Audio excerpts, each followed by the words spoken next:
Good morning. Morning. I'm Bill Grubb, IEEE Computer Society President, and I welcome you to this session with presentations from our 3 Society Award winners. And since you're here to hear them, let us start right away by welcoming Ian Foster, winner of the ACM IEEE Computer Society Ken Kennedy Award.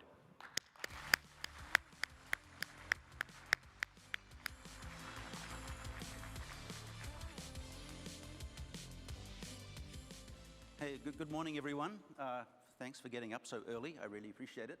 I'll just talk briefly, say first of all, it's a great honor to receive this award, which I wanted to emphasize is certainly on the behalf of my work, but of so many wonderful colleagues and collaborators. I'm going to acknowledge some of them explicitly, but there are many more than I can recognize. So I've had the privilege of working with wonderful people. So I thought I might start with a little bit of a little retrospective of my life from the perspective of this SC conference. So if you look on the left here, you can see me. That's me arriving in Chicago in early 1989 at Argonne. Was then and still is a wonderful place. I had the, by the way, Jack Dongara had just left for Tennessee at that point. I don't know whether that was a coincidence, but he did. And I had the privilege and pleasure of joining soon after I got to Argonne this new Center for Research on Parallel Computation, an NSF Science and Technology Center led by Ken Kennedy. And under Ken's leadership, CRPC was really a remarkably collegial and productive community. A great place to work. And Ken was also very supportive of me and other early career researchers. For me, he provided some resources that allowed me to recruit a young 22-year-old hotshot, Steve Tiki, who I then worked with for 30 years until he sadly passed away just 3 years ago. And much of what I'm going to talk about today was developed with Steve, so I'll dedicate this talk to him. But back to SC. So over 30 years, I've had 30 papers accepted at this conference. Ups and downs, but here are the faces of the 91 of my 97 co-authors who I could find pictures for. Time is too short to call them out by name, but what exceptional people. Really, I think what makes HPC such a wonderful field to work in is the wonderful people that we get to interact with. You can probably recognize some of the people in those pictures. Quite a few of these people were students or postdocs at the time of the paper, so these are their pictures as well. So you might think, wow, this fellow and his colleagues, they published 30 papers in 30 years. They're clearly very good at writing papers that the SC reviewers really like. But I got some additional data from Mark Montague from Linklings. These are all the papers we submitted from 2011 onwards, and you can see we didn't always hit it out of the park. And actually, I'm a data scientist. I know some AI techniques, so I applied an advanced method called linear regression to our acceptance rates. And I can determine that my last paper to be accepted at SC will be next year. And only if I submit like 20 of them. So big challenge. Okay, so let's get on to the topic of the talk. The theme of my talk is better information faster. This is something I've always been fascinated by. How do we use computing to deliver better information faster to decision makers? And I think maybe I've been interested in this perhaps because of where I grew up in New Zealand, which is a long way from anywhere, and information gets there, at least back in the day, fairly slowly. And in fact, when I left New Zealand back in 1980, it took me 90 days to get to North America. I had this idiosyncratic idea of going by sailboat, which was very fun but rather slow. Now, of course, we can transmit information much faster, 90 milliseconds from New Zealand to Dallas, right to the hotel. I ran ping to test that. So that's about 100 million times faster, which is great. But it's still quite slow for many purposes, and not something we can improve further directly, because of course that's the speed of light limit that we're facing. So it's maybe let's look briefly at what's involved in obtaining useful information. So straightforwardly, simplistically, we send a message to request an answer to some question that requires some computation, perhaps, and the result comes back.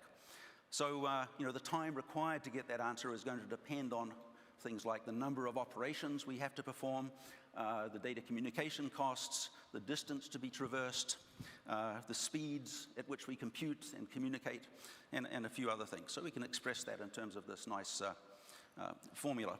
And then we can talk about how we might go about accelerating that. And there's all sorts of techniques we can use. We can use better algorithms to perform fewer operations. We can use faster computers. We can use faster networks, et cetera, et cetera.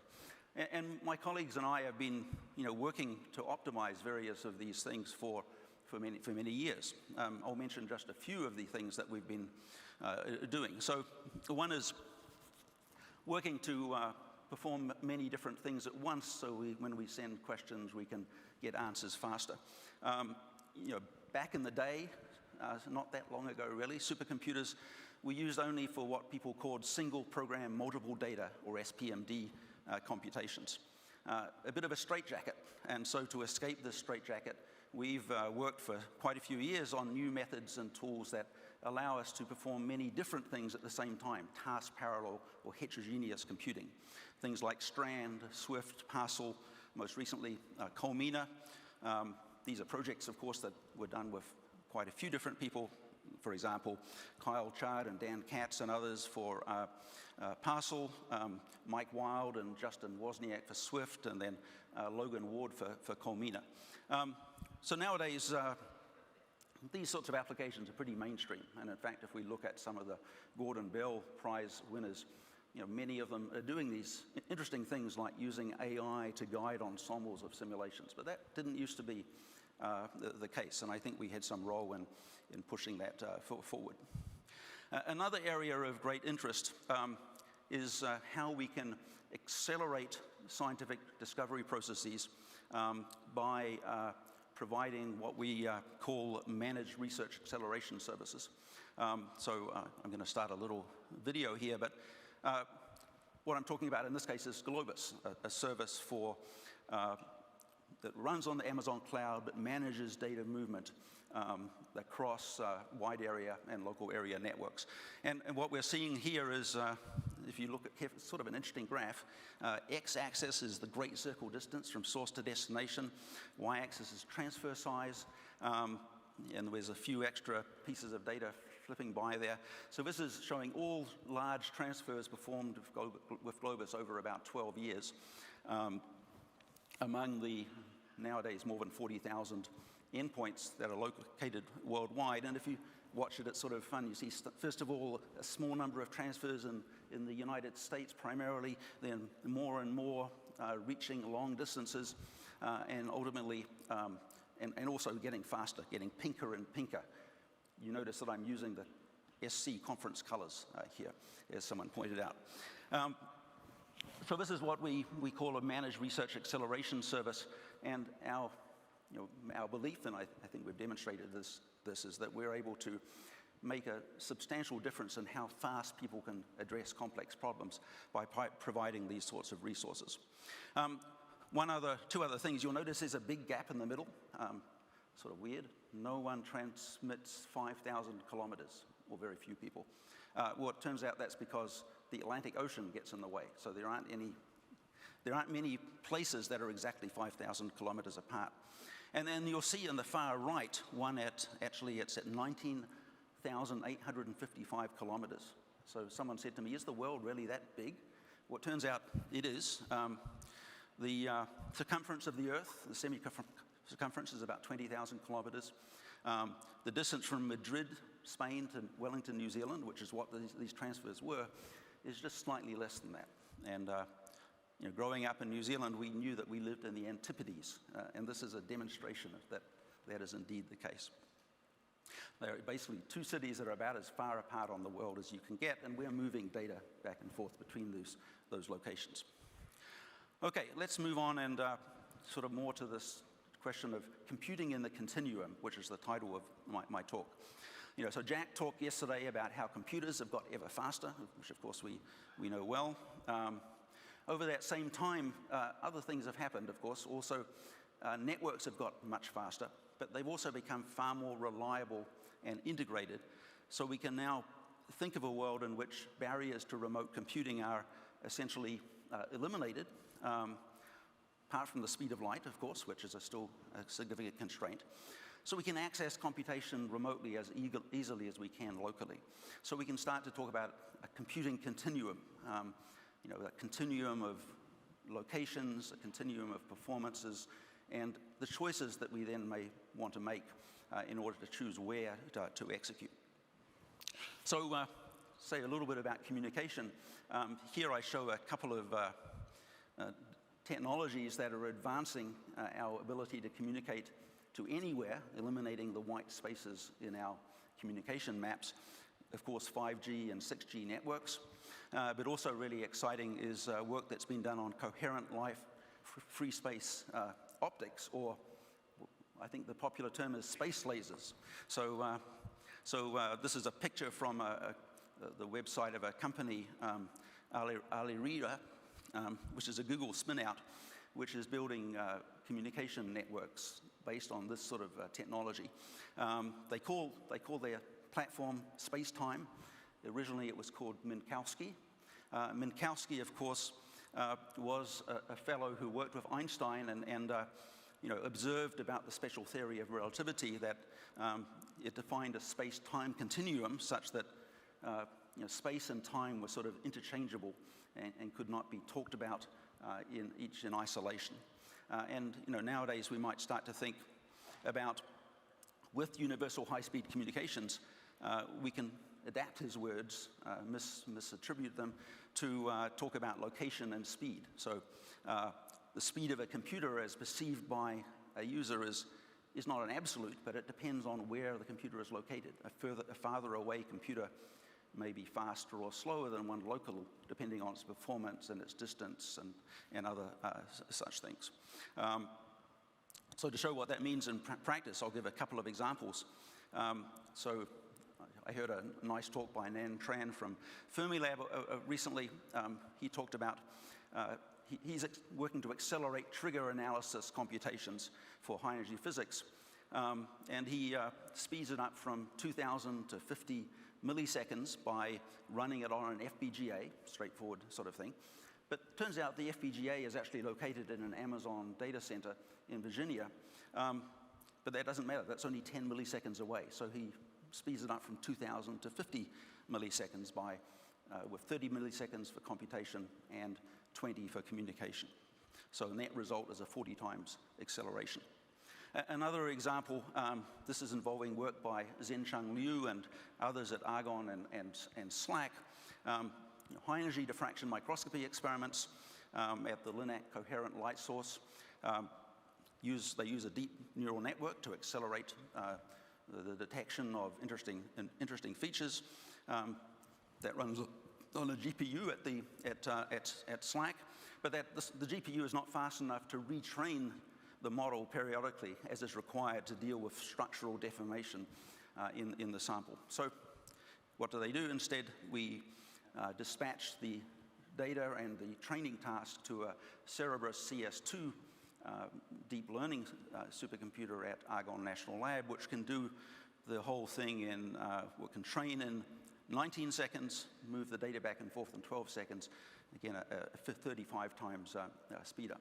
So I think we're going to see more and more of these sorts of trade-offs going forward. So here we've got a few. We're using a neural network to accelerate computation. We're streaming data. We're using parallelism at the computer. We're using specialized hardware. We're using data center AI systems. And then we're leveraging work done by ESNet to accelerate communication rates and reduce latency, and work at the Argonne Leadership Computing Facility to deploy these specialized computers. So, in general, I think to accelerate our computations, we need to be able to, we're going to be modifying our applications, modifying our system software, modifying and defining the hardware on which things run. So we've got a wonderfully complex co-design problem, which we are going to be presumably working out over the next several years as we start to build computing continuum systems that encompass more than just a few supercomputer centers. And of course, that's why this work is so much fun. What I'll talk about for the remainder of my time now is how do we make it possible for people to conduct these sorts of co-design and application continuum computing experiments. We need new methods and tools that will allow us to easily retarget applications to different computers in a distributed computing environment. We need ways of expressing these distributed continuum applications. We need means of accessing data regardless of where we're located, and of managing trust and in the context of large numbers of resources that may be managed by different people.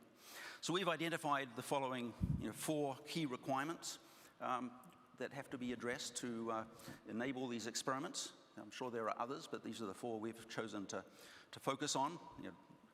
The means of developing applications, the ability to compute anywhere, access data anywhere, and ensure only authorized operations occur in appropriate locations. And we're exploring ways of addressing these questions, allowing people to express flows that link across resources, and then new managed research acceleration systems beyond Globus transfer that allow us to manage flows, manage computations, and manage authorization and credentials.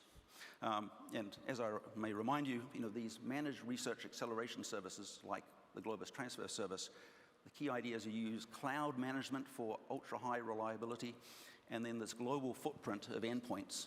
We've got 40,000 Globus endpoints. We want to have similar numbers of FuncX and Flow endpoints to provide impact directly at the level of scientists. Okay, so a few words about each. So flows is a first element of this. We've been developing a wonderful group in the Globus team at Argonne and the University of Chicago has been developing methods that allow us to express very easily simple series of operations. You can also have choices and so forth, but I won't go into that.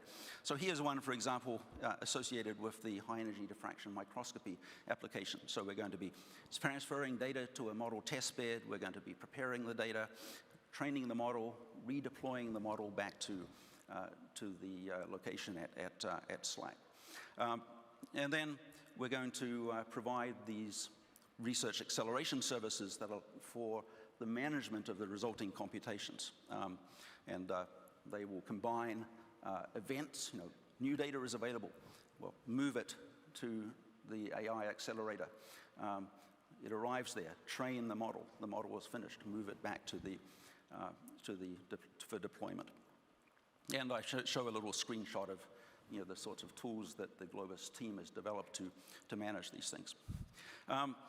Second element, a project that's really very much led by Kyle Chard and Dan Katz, FuncX. So we need to be able to do more than move data. We've got to be able to run computations, and we want to be able to run computations anywhere where computation is required. It might be at a beamline or an experiment at some intermediate point at a national supercomputer center.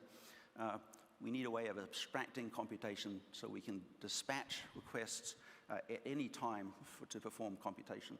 And this is something we've been trying to do for decades, and we're now at the point where we really can do it. It's very exciting. So FuncX will allow you to turn any compute system into a managed, globally accessible endpoint.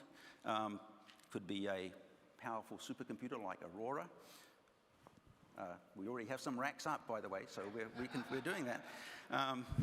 Don't listen to that Dongara guy. No, so or a laptop or an edge device and so forth. And then you can, with a few lines of code, deploy this agent on one of those computers.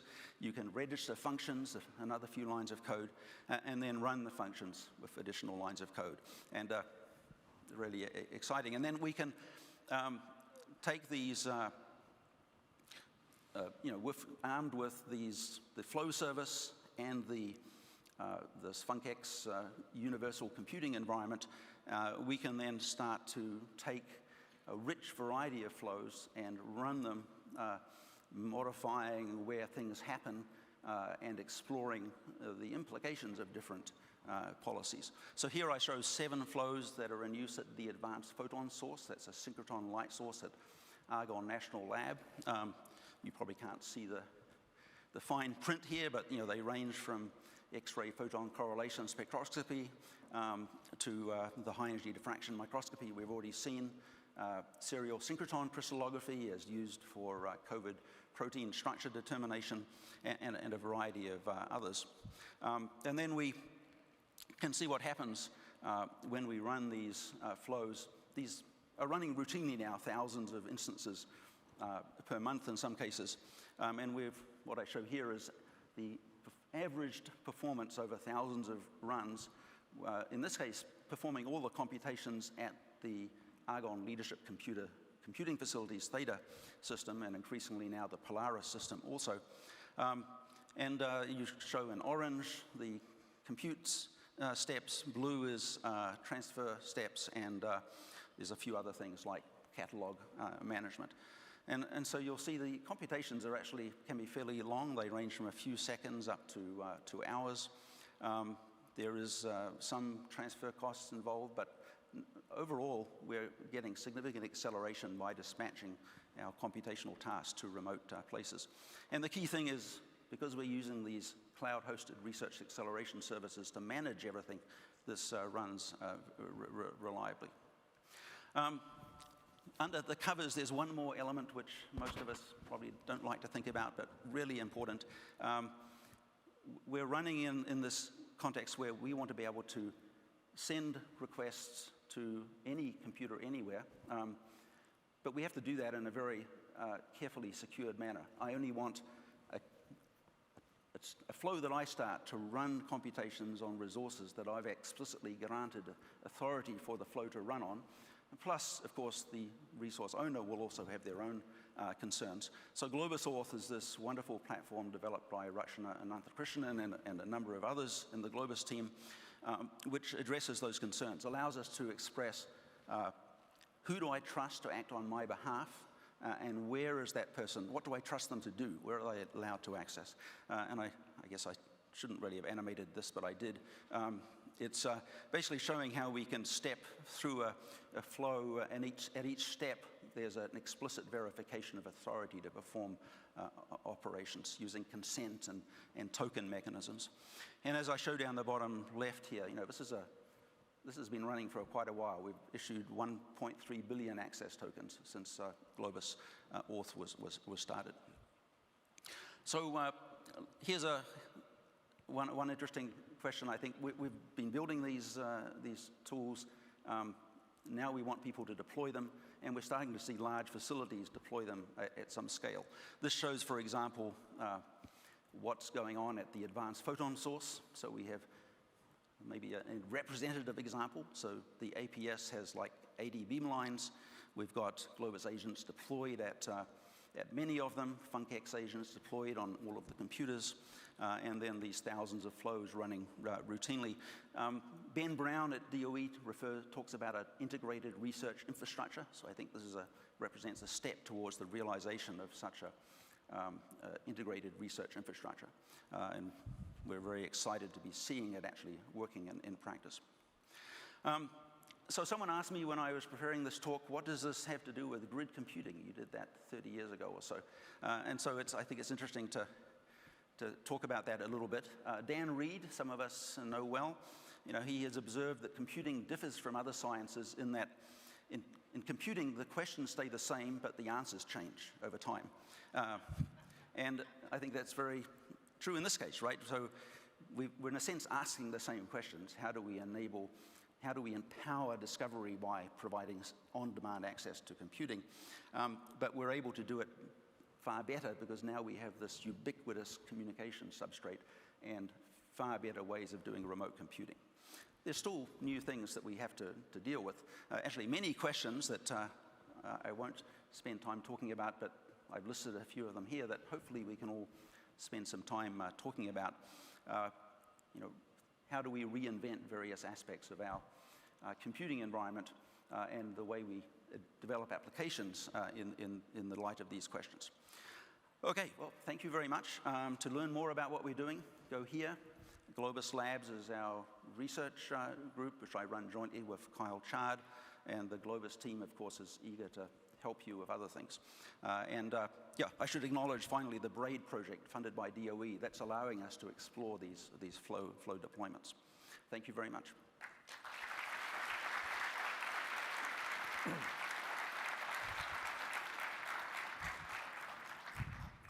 Thank you, Ian. That's a wonderful talk. We have time for a few questions. I'm trying to monitor the Slido here. We also have microphones. If you have a question, please go to the microphone. Let's see. And then also, anybody who's been up here knows that the lights are really bright. So. Question? There? Yes. Yeah. Cleve. You need to go to the Mike, we need a mic. Oh, well, maybe. Well, so Ian will repeat your question. Yeah. One word, latency. Latency. Talk about rate. Latency is important. Establishing the connection. Absolutely, latency is important, and my formula did have latency in there. The distance was one term, and that's of course really vital. Although it is amazing with the right applications and the right networks how much you can compensate for high latency. I think that's an exciting development. When your networks are ultra reliable, it still will take you 40 milliseconds to get from one side of the country to another, but you can be streaming the data at line rate, and in many cases that's satisfactory. Yes. There, yes. Hi Ian, Alex Josup, Vrije Universiteit Amsterdam. Great talk, really inspiring. I don't know if you can hear me. No. I can. All right.